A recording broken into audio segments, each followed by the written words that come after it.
오늘은 요한일서 4장 7절부터 21절까지를 나누겠습니다. 요한은 계속해서 이 속했다라는 소속의 문제를 다루고 있습니다. 누구에게 속했느냐에 따라서 그의 행동은 완전히 달라질 것이라고 요한은 말합니다. 진리에 속해 있는데 거짓말만 하고 살 수는 없습니다. 만약 진리에 속해 있다고 하면서 거짓말만 하고 있다면 그 사람은 필경 진리에 속하지 않은 것입니다. 독립운동가이면서 친일파로 살 수는 없습니다. 만약 친일파로 산다면 그가 독립운동가라고 말하는 것은 위선과 거짓에 불과한 것입니다. 자녀를 세상 그 누구보다 사랑한다고 하면서 자녀를 함부로 방치하고 외면할 수 없습니다. 그런데 만약 자녀를 방치하고 있다면 그 사람은 진짜 자녀를 사랑하는 부모가 아닌 것입니다. 요한의 논리가 이와 같습니다. 하나님의 자녀는 다른 사람들을 사랑합니다. 그런데 만약 다른 사람을 미워하고 살고 있다면 그 사람은 하나님께 속하지 않는 사람이라는 것입니다. 7절과 8절을 읽어보겠습니다. 사랑하는 자들아 우리가 서로 사랑하자. 사랑은 하나님께 속한 것이니 사랑하는 자마다 하나님으로부터 나서 하나님을 알고 사랑하지 아니하는 자는 하나님을 알지 못하나니 이는 하나님은 사랑이심이라 라고 말씀하고 있습니다. 또 20절도 읽어보겠습니다. 누구든지 하나님을 사랑하노라 하고 그 형제를 미워하는 이는 거짓말하는 자니 보는 바 그 형제를 사랑하지 않는 자는 보지 못하는 바 하나님을 사랑할 수 없느니라 라고 말씀하고 있습니다. 다 같은 말씀인데 전제는 하나님은 사랑이시라는 것입니다. 하나님이 사랑이신데 그 하나님을 믿는다면 우리는 사랑하며 살 것이라는 것입니다. 그런데 형제를 미워하고 있으면 하나님을 믿는다고 말하는 것은 거짓이라는 것입니다. 본성적으로 이기적인 우리에게 이 말씀은 때때로 부담으로 다가올 것입니다. 우리가 이 말씀을 읽을 때 우리가 미워하는 그 어떤 사람이 떠오를 수도 있을 것입니다. 그러면서 우리는 걱정이 되죠. 그 사람을 미워하고 있는데 그럼 나는 하나님께 속하지 않은 사람인가? 그런 걱정이 되는 것입니다. 그런데 여기의 핵심은 그 현상보다 누구에게 속해 있느냐 하는 것입니다. 하나님께 속해 있으면 사랑의 삶의 이 핵심이 되고 하나님께 속해 있지 않으면 미움의 삶이 핵심이 된다는 것입니다. 요한일서 1장 8절과 9절에 이렇게 말씀하죠. 우리가 죄가 없다고 말하면 스스로 속이는 것이고 우리가 죄를 자백하면 그는 미쁘시고 의로우사 우리 죄를 사하실 것이요 라고 말씀합니다. 이 말씀은 우리가 형제를 미워하는 죄를 범할 수 있다는 것을 전제로 하는 말씀입니다. 그러나 여전히 우리는 하나님께 속해 있습니다. 그래서 형제를 미워하는 것을 당연히 여기는 것이 아니라 하나님 앞에 자백을 하는 것이죠. 그리고 사랑의 자리로 나아가려고 합니다. 그런데 마귀에게 속해 있으면 자백도 없고 다시 사랑의 자리로 나아가지도 않습니다. 그런 자들에게 미움은 명분만 있으면 너무나 당연한 것입니다. 저 사람의 실수, 저 사람의 분노, 저 사람의 고의적 모함, 저 사람의 나쁜 언어 습관 등 미워해야 될 명분이 많은 것이죠. 그런데 그렇게 미워만 하는 것은 결국 그 사람이 하나님께 속하지 않은 사람이고 하나님을 모르는 사람이라는 것을 보여주는 증거라는 것입니다. 우리는 사랑하며 살아야 되지만 그 근원은 우리의 것이 아닙니다. 9절부터 11절까지를 읽어보겠습니다. 하나님의 사랑이 우리에게 이렇게 나타나신 바 되었으니 하나님이 자기의 독생자를 세상에 보내심은 그로 말미암아 우리를 살리려 하심이라. 사랑은 여기 있으니 우리가 하나님을 사랑한 것이 아니요 하나님이 우리를 사랑하사 우리 죄를 속하기 위하여 화목제물로 그 아들을 보내셨습니다. 사랑하는 자들아 하나님이 이같이 우리를 사랑하셨은즉 우리도 서로 사랑하는 것이 마땅하도다 라고 말씀하고 있습니다. 사랑의 근원은 오직 하나님 아버지십니다.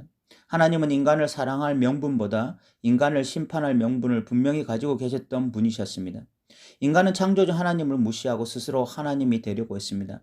계속해서 세상 속에서 악을 생성해내었고 악한 세상으로 만들어버렸습니다. 인간만이 유일하게 세상을 더럽히는 진짜 오염수였습니다. 하나님이 그런 인간을 심판하실 명분은 충분했습니다. 그런데 하나님은 그 아들을 이 땅에 보내셨고 그 아들을 화목제물로 죽이셨습니다. 그리고 우리의 죄를 속하셨습니다. 사랑은 여기에 있는 것입니다. 이것이 바로 이 오리지널 러브, 이 원래 사랑의 기원입니다. 그래서 오늘 요한은 사랑은 바로 여기에 있다라고 말하고 있습니다. 다시 말해서 하나님께 사랑이 있다라고 선언한 것입니다. 그 사랑의 하나님께 속한 자들이 어떻게 계속해서 미움을 표출하며 살 수 있겠습니까? 이것은 불가능하죠. 공기청정기에서 미세먼지만 어떻게 잔뜩 나올 수 있겠습니까? 공기청정기는 미세먼지를 빨아들이고 이 신선한 공기를 생성해야 하는 거죠. 마찬가지입니다. 그 사랑의 하나님께 속한 자들이 어떻게 하나님께 속해 있으면서 이 미움이라는 감정만 품어낼 수 있겠냐 하는 것입니다. 그래서 여호와는 사랑하는 것이 마땅하도다라고 말을 합니다. 공기청정기는 신성한 공기를 발산해야 되고 하연 방사기는 불을 내뿜어야 하듯이 하나님께 속한 자들의 핵심은 사랑이라는 것입니다. 그리고 12절에 이렇게 말씀합니다. 12절 읽어보겠습니다. 어느 때에나 하나님을 본 사람이 없으되 만일 우리가 서로 사랑하면 하나님이 우리 안에 거하시고 그의 사랑이 우리 안에 온전히 이루어지느니라 라고 말씀하고 있습니다. 누가 하나님을 본 사람은 없습니다. 그런데 우리가 사랑하면 그 사랑 안에 하나님이 거하신다는 것을 알게 됩니다. 왜냐하면 하나님은 사랑이시기 때문이죠. 이 13절부터 15절까지는 성령 하나님과 성자 예수님을 통해서 우리가 하나님 안에 거한다라는 것을 말씀하고 있습니다. 13절부터 15절까지 읽어보겠습니다.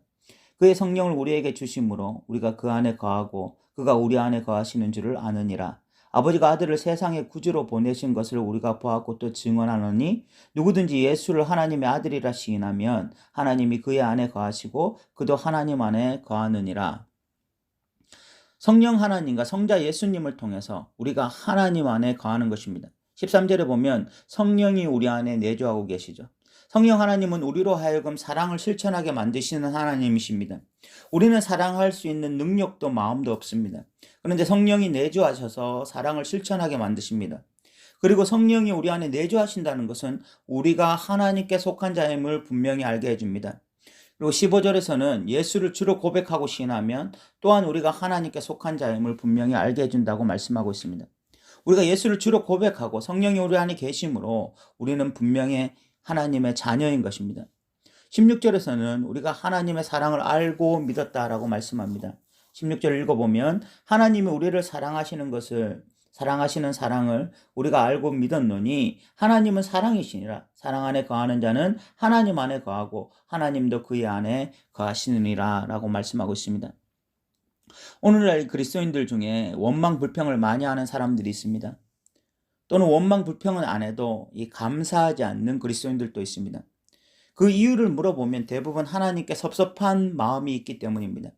무엇인가 인생에 부족한 부분이 있는데 하나님이 그것을 간과하고 계신 것이 섭섭한 것입니다. 다른 사람들은 그 부분이 채워져 있는데 자신에게만 그 부분이 채워지지 않는 것을 볼 때 진정 하나님이 자신을 사랑하는가? 왜 내게만 이런 것을 주시지 않는가? 그런 생각에 사로잡혀 있는 것이죠. 저도 그런 적이 있었습니다. 개척교회를 하고 물질이 너무 궁핍했습니다. 진짜 내일 어떻게 먹어야 하는지 그 걱정을 해야 하는데 다른 사람들은 최소한 내일 먹을 것을 걱정하지는 않았습니다. 그런 상황이 계속 지속되니까 어느 순간 하나님께 섭섭한 마음이 들었습니다. 그리고 그런 생각이 들었어요. 하나님이 진정 나를 사랑하시는 한 건가? 나는 왜 이렇게 물질적으로 어려움을 겪어야 하는가? 그런 감정에 계속 사로잡혀 있었다면 목사직을 내려놓았을 수도 있고 마음이 무너져 내렸을지도 모르겠습니다. 그런데 상황과 환경이 바뀐 것이 아니라 저의 마음이 바뀌기 시작했습니다. 말씀을 계속 보고 묵상하니까 어느 순간 하나님의 사랑이 다시 느껴졌습니다.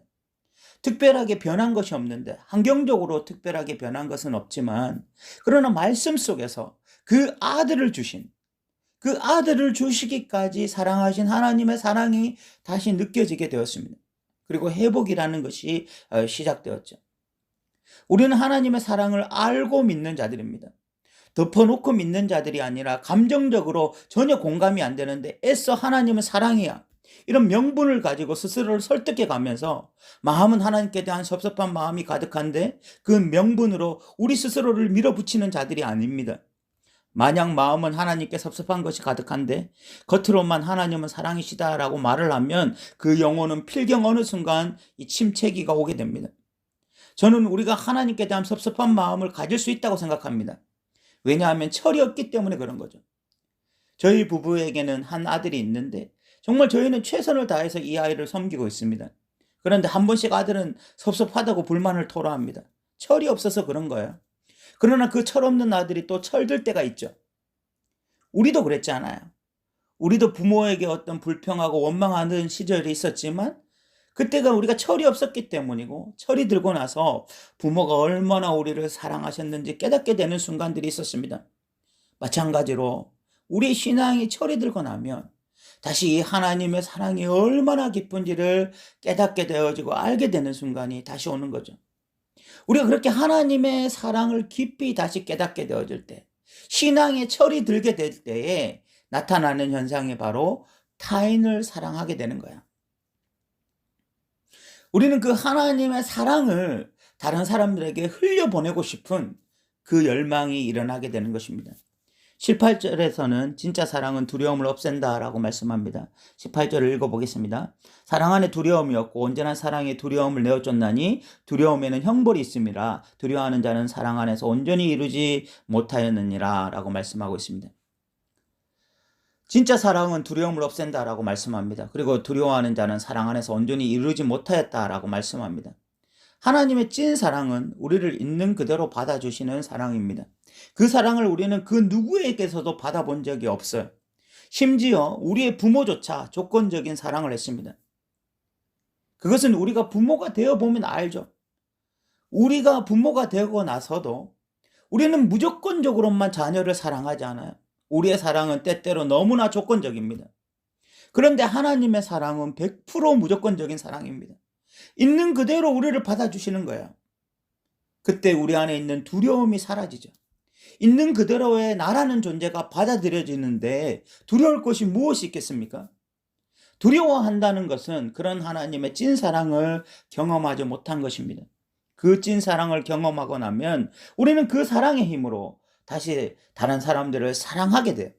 그래서 19절에 이렇게 말씀하죠. 우리가 사랑하면 그가 먼저 우리를 사랑하셨습니다.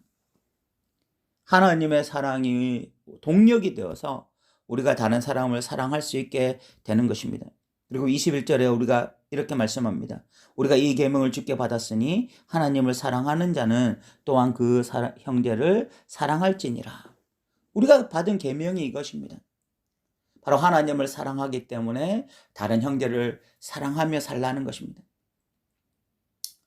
우리가 이 계명을 따라 살아가다 보면 우리는 이제는 남을 미워하는 것이 익숙한 것이 아니라 사랑하는 것이 익숙한 자들이 되어가는 거죠.